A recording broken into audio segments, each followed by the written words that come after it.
Hey everybody, welcome to episode 10 of the J&J Show. I'm Joe. I'm Josh. Today we've got a special guest, Bob Stein. He is the Deputy Chief Economist from First Trust Advisors. Hey Bob, can you tell us a little bit about what you do and how you work? Sure, Yeah. Joe. Thank you for having me on the show. Thanks for coming. I've been with First Trust Advisors almost 20 years.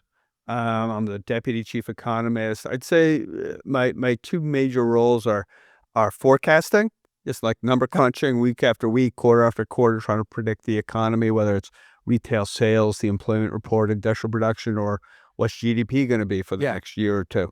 And then I do a lot of speeches, like a ton of speeches. So I'm doing public presentations, 150 some odd times a year. I go to Scottsdale later this week, and this is being recorded February 23rd. So I go to Scottsdale tomorrow. I'll do 3 speeches on Wednesday, and then 2 on Thursday, and then fly home. So that's not an unusual week for me with five presentations. You get to work, see the world. Yeah, mostly United States. I've been everywhere in the United States except for Alaska. Okay. I'd really like to go to Alaska. Nice. Whether for business or pleasure. But I've been to all their 49 states, like multiple places in every state. And like if I'm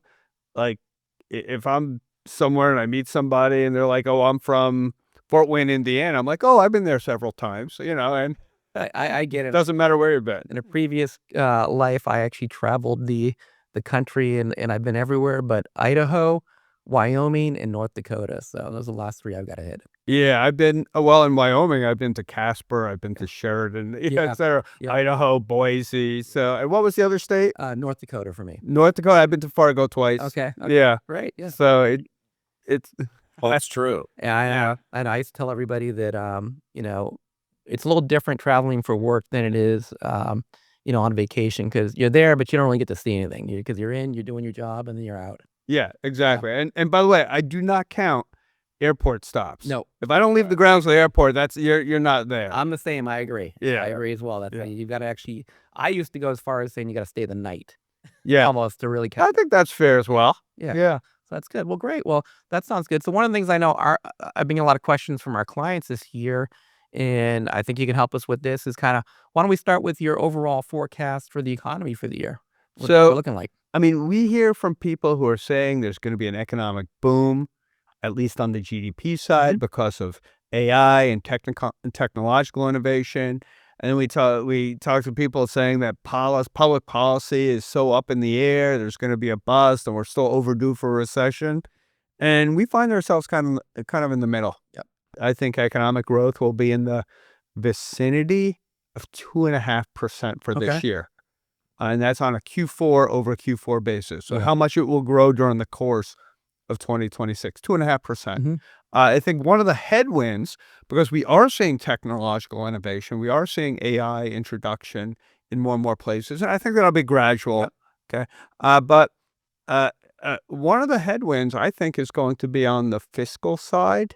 I expect that the payments coming in, the income tax payments later this year, both estimated and on April 15th for the annual for 2025, are going to be enormous. Okay. And so those payments are to some extent going to offset some of the intended stimulus this particular year related to the Big Beautiful Bill. So it remains to be seen what's going to happen with refunds on the tariffs. Yep. If those go out all of a sudden, and I suspect they won't, maybe eventually, but not all of a sudden, then you might see a little more temporary stimulus on the fiscal side. But I think the fiscal is going to be less of a stimulus and a little bit more of a headwind than most other economists anticipate. And so 2.5% economic growth, right in line with what we've seen the past couple of years. Unemployment rate will tick up slightly, but only slightly. Okay. I think job growth is going to be slow, but that's going to be largely related to going from the loosest enforcement of our immigration laws, in 60 years, to the tightest enforcement of our immigration in 60 years. I always think it's funny when President Trump is complaining about the low payroll numbers. Yeah. And low payroll growth. Well, whether we like it or not, I'm not arguing for or against his immigration policies. That's for other people on a different day. But if you go from 2.5 million people introduced into your country per year to close to zero on net, what do you think's going to happen to payroll growth? Yep. I mean, payroll growth is going to be slower. Yeah. That doesn't mean the native population is worse off or better off, but about, maybe 40 to 50% of the newcomers were getting jobs. And so even if it's 40%, that's, 85,000 people per month. Yeah, So we should see slower payroll growth. and that's interesting. I don't think a lot of people have actually thought of it from that perspective. No. Yeah, I mean, I certainly haven't. So that's enlightening to me today. No, I mean, we talk a lot about advent of AI, and does that mean corporate revenues go up and unemployment goes up with it as well? Does it end up being an interesting circumstance? But perhaps, as you're alluding to, that may not be today or this year's circumstance. That may be 5 years down the track, 10 years down the track. Yeah, I'm actually more of an AI optimist and skeptic than a lot of the consensus. That's interesting. I like the let's delve into that a little bit. I'm a skeptic because I don't think the next 2 or 3 years are going to be as widely transformational as the first internet boom in the 1990s. Okay. So from that sense, a skeptic. I'm not saying 10 years from now. I mean, I think it's going to be gradual. Yeah. And there are going to be innovations that save people, that improve healthcare and do all sorts of other things more cheaply.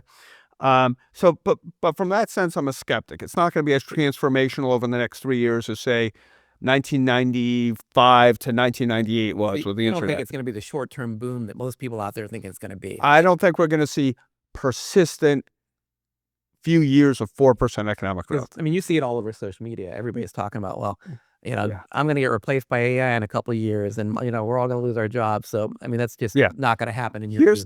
Correct. Here's the optimistic take. Yeah. I am still not completely sold on this idea that AI is going to be more of a substitute for labor than a complement for labor. Now, there's one thing at First Trust we pride ourselves on. We try to steer clear of economic jargon. Yeah. So substitute, complement for labor. Yeah. I'm dipping my toe into the jargon. Okay. So let me explain. The internet came around, 30 years ago, and people were thinking, oh, it's going to replace all these functions. And it did in many cases. So if you remember back then, 30 years ago, if you got an airplane ticket and you wanted it quickly, you had to go to an office. Yeah.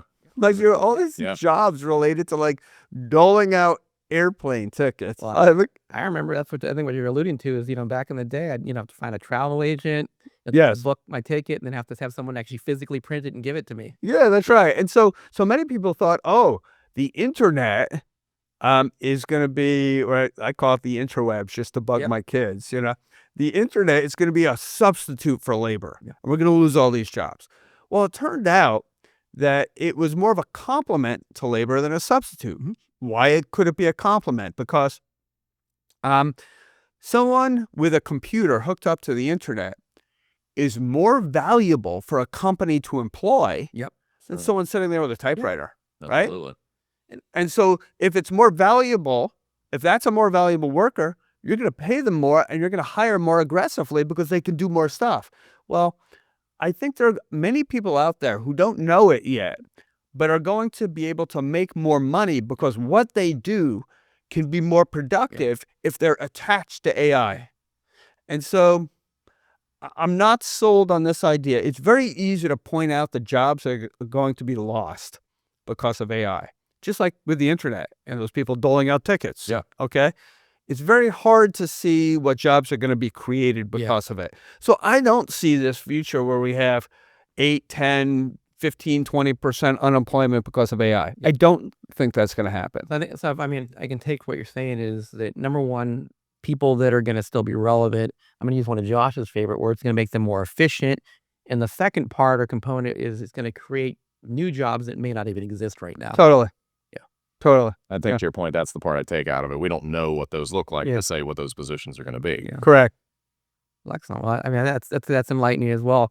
I know, and getting to the jobs and the jobs growth, one of the things that have concerned us, or we've been concerned with in looking at the last year, is inflation, right? Yep. And what's your outlook there? What's your thoughts on inflation? Is it something we still need to be worried about, or are we kind of past that at this point? We always need to be worried about inflation. Okay. Even when inflation is low, we need to be worried about Mhm. inflation, just I in love that. case. Okay. So, let's ballpark it right now. We're in the vicinity of 2.5% on inflation. The Fed sets a target of 2%. I think we'll be really close to 2%. Probably not quite there, but really close to the 2% target by the end of the year. Okay. It has nothing to do with last week's ruling on tariffs. Yeah. Nothing to do with that, because Trump's going to replace those tariffs with other tariffs. And more importantly, tariffs don't really drive inflation. Mhm. They raise the cost of the particular goods that are being tariffed. Absolutely. But that leaves less money over for the other goods and services you're purchasing. It should put downward pressure on those prices. Okay. So from a macroeconomic perspective, this link between higher tariffs and higher inflation was never quite as clear as some people made it I'm seem. glad you said that, because that's what we hear all the time from clients. Well, we've got all these tariffs, prices are going to go up. We're, Americans are bearing the cost of everything. So I'm glad you put that in perspective. Yeah, if you look at broad measures of inflation, they're really like about where they were the previous year, even though we had higher tariffs. What really drives inflation is the money supply. So we had this massive surge in the money supply back in the first 2 years of COVID, like 2020, 2021. And so then we got a surge in inflation after that, Yeah. which is normal. Okay. But then for the following couple of years, we actually had a reduction in the money supply. And then about a year and a half ago, it started growing again, but at a moderate rate. And just to put it into context, pre-COVID, the money supply, the 10 years pre-COVID, the money supply grew about 10%, about 6% per year, 6% per year. And we had inflation of about 1.5% per year. So, so the money supply was growing about 4.5 percentage points faster than inflation. Well, right now we have money supply growth of about 4.5 to 5% per year. So that tells me if this continues, we're eventually going to get at or below the Fed's target of 2%. Now, bad news is I don't think it's going to continue. Okay. Okay. Jerome Powell is not going to cut rates again. Okay. He's not going to cut rates at the meeting in, I think, March. And I think there's one more meeting in April. He ain't cutting rates at that either. He's double rate. Internal expectation as well. Yeah, absolutely. Totally makes sense. Warsh is going to cut rates at the first meeting. He's probably going to cut rates which will probably be, I'm making assumptions about the confirmation process, but his first meeting will probably be in June, Yep. I think. And then he'll probably cut again in September. And markets are pricing in that it's probably only 2 cuts this year. Yep. Probably. I think it'll be 3. I think he'll cut. He'll give Trump a Christmas present in December as well. And do you think that'll continue? Because and tell me if I'm wrong, but from what I hear to tell is he's been hawkish in the past. He has been hawkish, but okay, here's my other take on Kevin Warsh. And just so you know, I kind of overlap with him slightly when he was at the Bush White House at the National Economic Council. By Bush, I mean Bush the younger. Yeah. Okay. And I was at the Treasury Department at the time. So we kind of overlapped every once in a while, periodically in meetings and stuff. He is absolutely capable of being a very effective Fed chairman. I believe people are reading way too much into his old statements about monetary policy. And the reason is because whether he was hawkish at some times or dovish at others, what Kevin Warsh always wanted to do, and I know this is a little bit cynical, and I don't blame him for this because everybody does this in D.C., or almost everybody. Everybody gets ahead. Okay, unfortunately, is that he tailored his messaging and what he was concerned about to some extent, in my view, a large extent, based on courting future Republican presidents who could appoint him chairman of the Fed or Treasury Secretary. That makes sense. And so Lines up. I don't care what he said 6 years ago or 9 years ago or 15 years ago about monetary policy in that context, because now that he's chairman, he's going to implement policy based on what he thinks is the right choice. At least after the first few meetings where he's just going to cut rates to appease Trump. But you don't think that long term, obviously initially you say he's going to get in there, obviously he'll do some appeasing to Trump, but long term he'll kind of, go based on what he really thinks in his own. 3 years from now, monetary policy under Kevin Warsh will be exactly what it otherwise would have been under pretty much anybody else. Okay. Couple of exceptions, okay? I do believe he will have the Fed study, not implement, but study how it could plausibly unwind the payment of interest on reserves to banks and other financial institutions, as well as the policy implemented nearly 20 years ago at this point with the global financial crisis, where the Fed implemented monetary policy through an abundant reserve policy rather than scarce reserves, which is what existed for many decades prior to that global financial crisis. He's going to have them study it, okay? It's going to take a couple of years before they feel confident of how they would unwind it if they choose to unwind it. But I think that's something that could happen under a future president, not the current president. Perfect. So talking about presidents, right? We've got some midterm elections coming up. Can you share your thoughts on the political environment over the next maybe, 6, 12 months? Sure. So let's talk in particular about the midterms. That's the parlor game in Washington. So just so you know, where we left off, in the 2024 election cycle, Republicans ended up with 220 seats in the House. You need 218 for a majority. They got 220. Okay. Democrats ended up with 215. Democrats have to go +3 in this cycle in order to take back the House. I think their odds are around 85% of taking back the House. 85%. That's a little bit above, but I've been there for a while. Yeah. That's a little bit above where the prediction markets are. Prediction markets are around 80%, maybe 82%. So I would take the over on that one. Yeah. Josh knows I'm a betting man. Okay, so I'll go with overs and unders. So I would take the over on the Democrats. Why? Historically speaking, every midterm cycle going back to 1946, just after the end of World War II, so there have been 20 of them. In 90% of them, the out party has gained enough seats, 3+, so that in this cycle, the Democrats, the out party, they don't occupy the White House, would be able to take back the House. So 90% of them. Yep. Number two, if you look at polling, the Republicans won the national House vote, if you will, by 2.7 percentage points in 2024, just a year and a half ago. Right now, they're down by about 5 percentage points.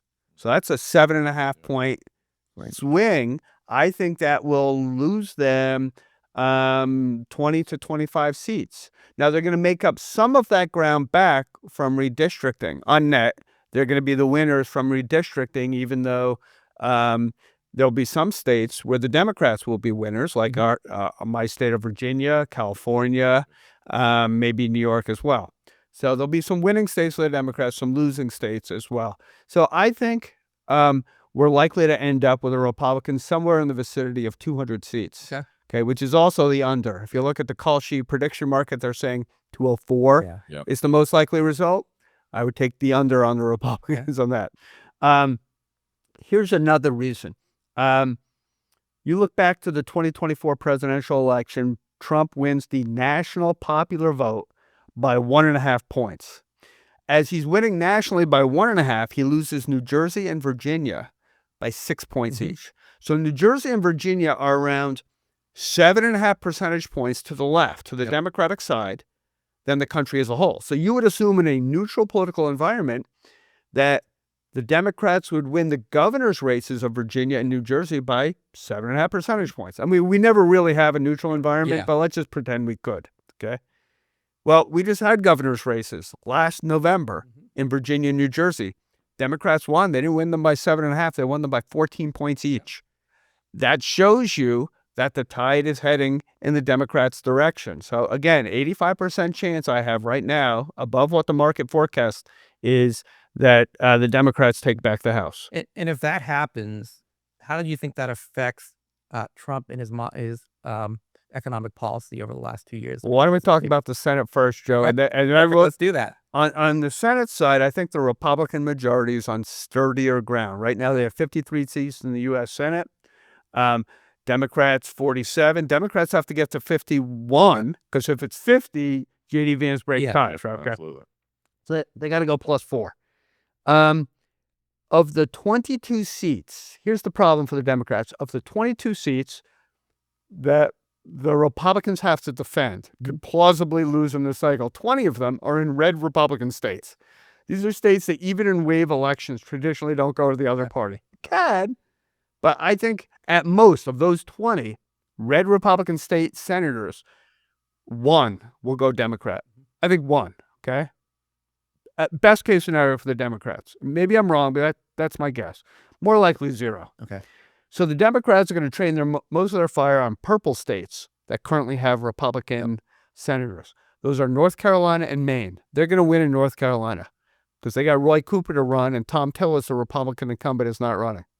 But in the state of Maine, Susan Collins is running to defend that seat for the Republicans. She has a proven track record of winning that seat, even in really bad years for the Republican Party. Back in 2008, that was a bad year for the Republicans. Barack Obama wiping the floor with John McCain by 7 or 8 percentage points in the national popular vote. Susan Collins wins easily in the state of Maine. 2020 comes around, 2 cycles later.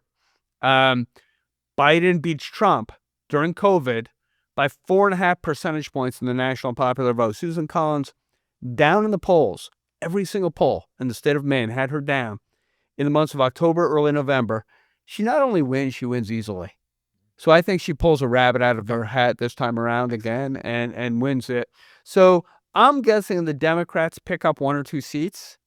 And instead of Republicans 53, it's Republicans 51 or 52. Still a majority. Yeah. So what does that mean? If I'm right, Dems flip the House, Republican or GOP keeps the Senate, then Donald Trump has 4 years to be our foreign policy president, including on the issue of tariffs. He's got 4 years to appoint whomever he wants to the federal courts, including should there be a vacancy to the Supreme Court. He's got 4 years to basically run the federal government and the executive agencies and departments, and whether we like it or not, hire and fire whomever he darn well pleases. Okay, maybe with the exception of the Fed.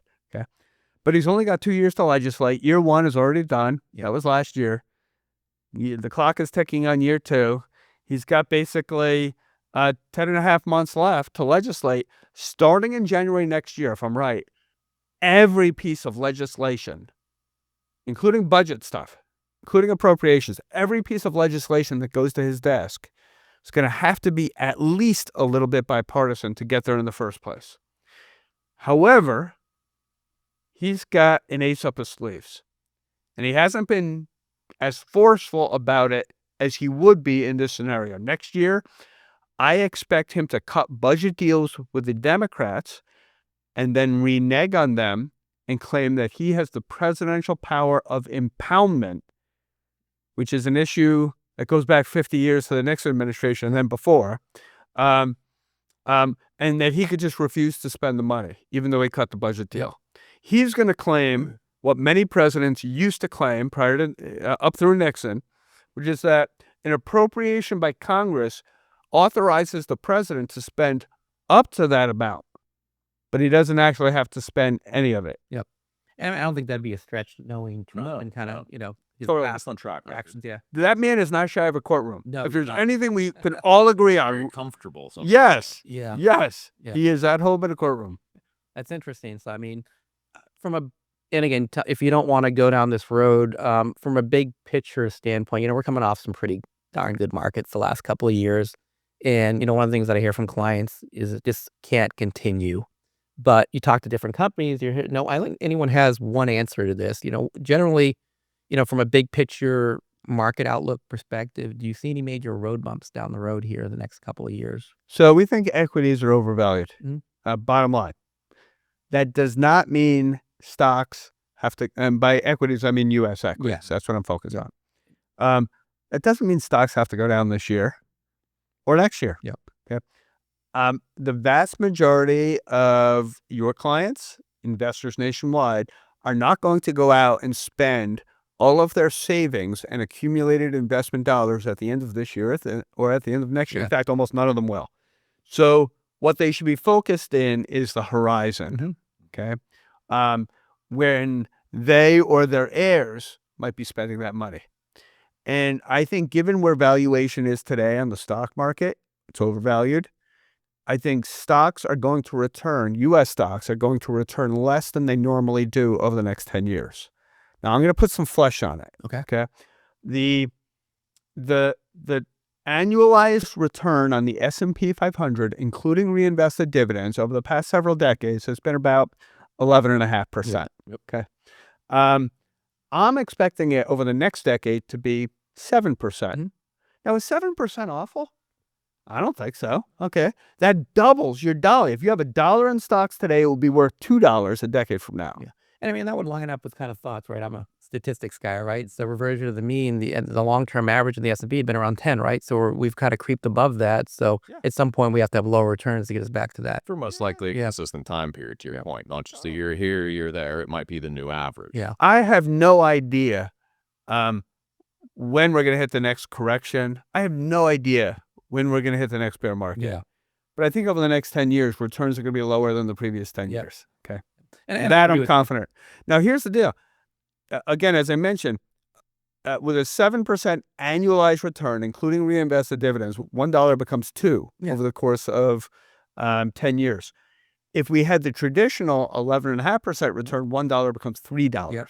Okay, so that is a difference Yeah. long term. So what does it mean for investors? Well, maybe a little more, based on your age, your risk profile, financial goals, a little more allocation towards fixed income. Yep. And fixed income does not necessarily mean G fund. It doesn't It can be necessarily. broad. Yeah. Yes, absolutely. You might want to think about buffered products on for equities and for stocks. That's what we've done, actually. We've moved from using fixed income in our portfolios to the buffers. Yeah. I think to your Yeah. point, the vehicle side, if returns Yep. are going to be lower and we have some leverage or some auto call, Yeah.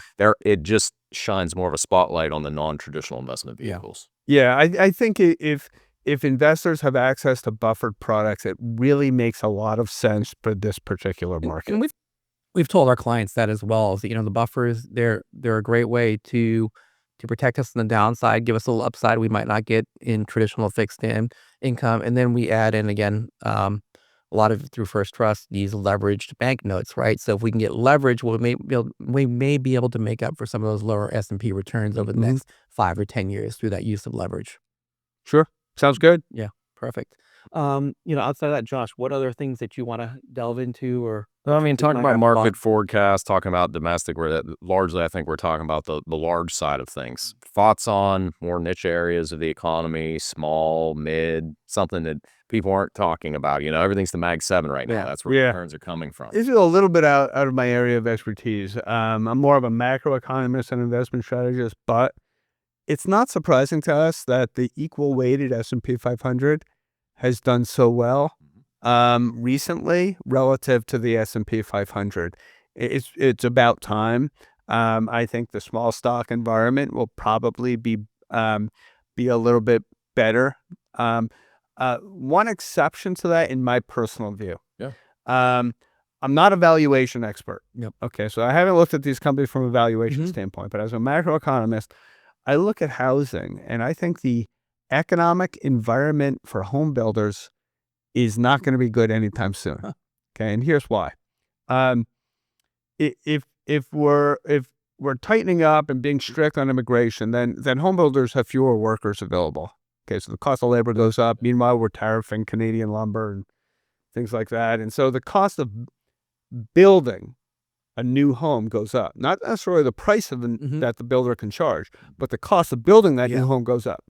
At the same time, if you've gone from 2.5 new entrants a year to net zero for immigration, then there are ample rental properties available to house people, and rents are stagnant, which means people don't feel motivated or incented to go out and purchase a home. Yep.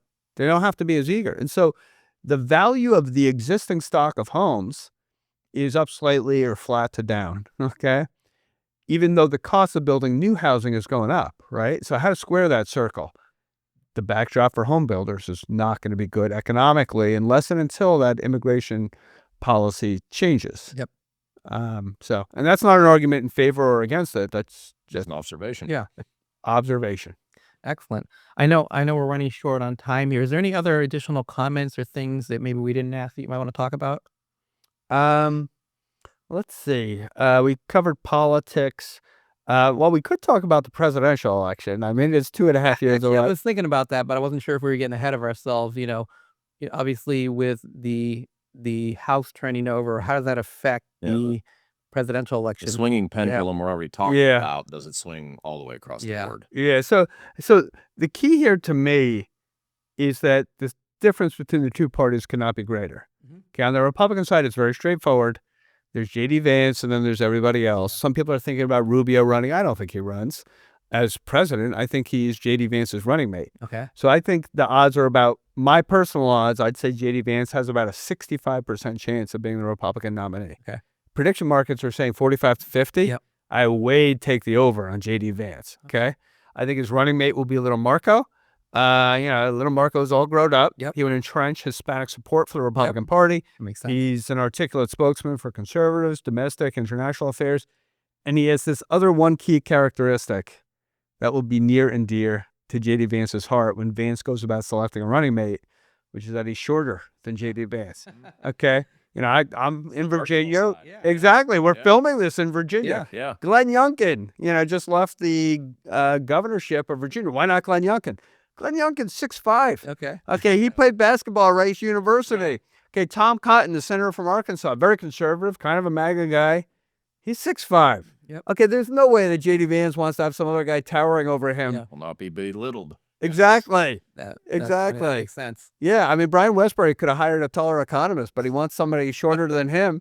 And so there weren't that many to pick There from. we go. I got the job. Love it. So on the Democratic side, it's total chaos. Yeah. Okay. So if I had to pick one front runner, I'd say Gavin Newsom. Man, Prediction markets say 35%. I say 20%, maybe. He's going to have a big fat target on us, but everybody's going to be going after Gavin. because everybody knows he's coming. Yeah. Okay, so that's kind of hurt him a little bit because that would have been my first thought as Newsom. I guess my only thought actually on the Democratic Okay, side. let Might be able to pick out. Yeah. me talk about some a few other candidates very quickly.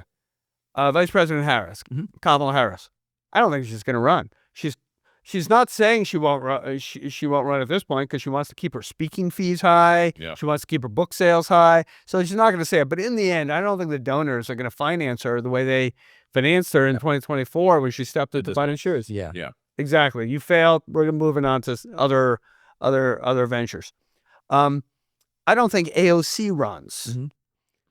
I think she runs for Senate in New York instead. I think Schumer's going to not run again from New York. She runs for Senate. Much easier to get elected Senate than president. Yeah. Okay. So, but if I'm wrong, I've been wrong before. Okay. So if I'm wrong and AOC does run for president, she will be a more formidable primary candidate, not general, but primary candidate than many people realize, because she walks into every state. She might end up being the only hard left Bernie Sanders acolyte in the cycle. She walks into every state with 35% of the vote. Yeah. In the Democratic primary already in her hip pocket. Now, she's got a tough time getting from 35% to 50%, but when you start at 35%, everybody else is scrambling for their share of the 65. And I can see that, and I know for a fact. Well, I think the young liberals love her too. Like my kids are in their, they're in their early 20s. She'll have volunteers. She'll have door knockers. She'll have donors, small donors. She'll get free media. Yep. Exactly. So let's talk about two other people. One is J.B. Pritzker. He's my dark horse. One of my two dark horses. Pritzker and the other person is the dark horse. So Pritzker, he checks the box on everything the hard left wants from the Democratic Party. But he's not perceived as hard left because he's a white guy from a big state, Illinois. Okay, people in Illinois who don't like him think he's woke. Yeah. But around the country, he's not known as that. Yeah. So he's just not well known. He's a billionaire. He could self-finance a lot of the race. Yeah. So I think in the end, he's a dark horse. He checks the box. Everybody can find something they want from J.B. Pritzker on the Democratic side. The other dark horse is Stephen A. Smith. I'm not convinced he's going to run. I think he's talking about running perhaps just to negotiate a better deal from ESPN or whomever else, what other network you'd go to. But he is not beholden to having had to take wacky positions in Democratic primaries before. Yeah. Well, I mean, he's not afraid of it. I'll tell you that for sure. And all the guy does is talk, and he doesn't talk like a politician. Oh, I think that would be very refreshing on the Democratic side, and he would be more formidable. I think Pritzker and Stephen A. Smith will be much more formidable if they run an AOC than many people understand. Stephen A. Smith one I didn't see coming either. No. That was not on my bingo card for the day, so that's interesting. I'm gonna have to Put them on, right smack in the middle. I love it. Now, let's say that happens, executive branch is blue a few years from now. Does it change any of your prior thoughts in today's discussion about expectations domestically, return expectations, or is that somewhat becoming the baseline as that pendulum swings all the way up? Yeah, I don't think it changes my outlook for stocks, but just because I think stocks are significantly overvalued today. Again, don't bail out of stocks. Just be a little bit more cautious about them, buffering the downside or thinking about fixed income than you otherwise would. It doesn't change it significantly. I've got news for people. A lot of people are talking about how, if a Democrat gets elected, these Trump tariffs are gone. No. Okay. If a Democrat's elected president in 2028, but the Republicans keep the Senate, well, then how are they going to get rid of those tariffs? Because they can't raise corporate profits tax. They can't raise income tax rates. The Republicans aren't going to sign on to that. Yep. And if the Republicans are still a majority, then they don't have the votes. Yep. Okay. And so in the end, the tariffs stay because they're going to need the revenue to help finance a little more spending than Trump is allowing.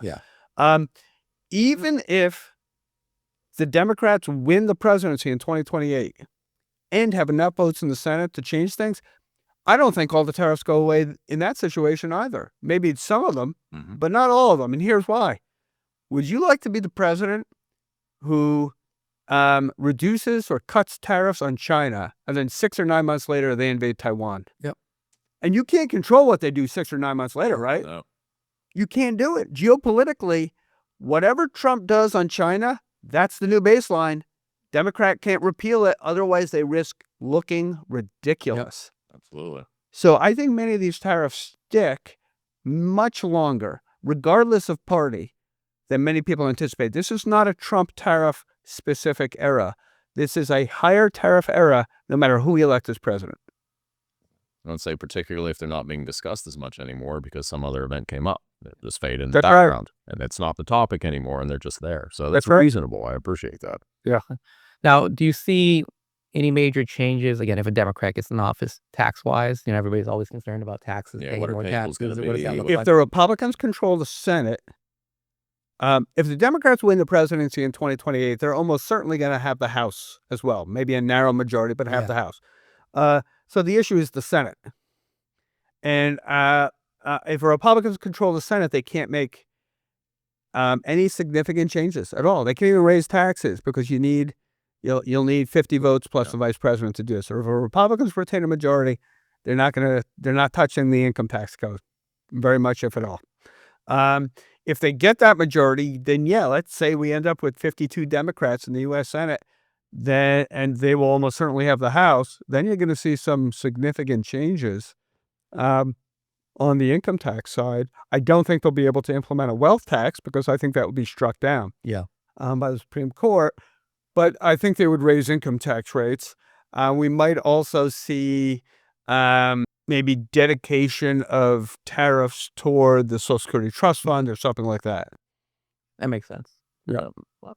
Anything else in your end, Josh? I don't believe so. Awesome, Pablo. We appreciate your time. It's great to be here. Time and expertise. That was those were excellent thoughts. I think our clients are going to appreciate that.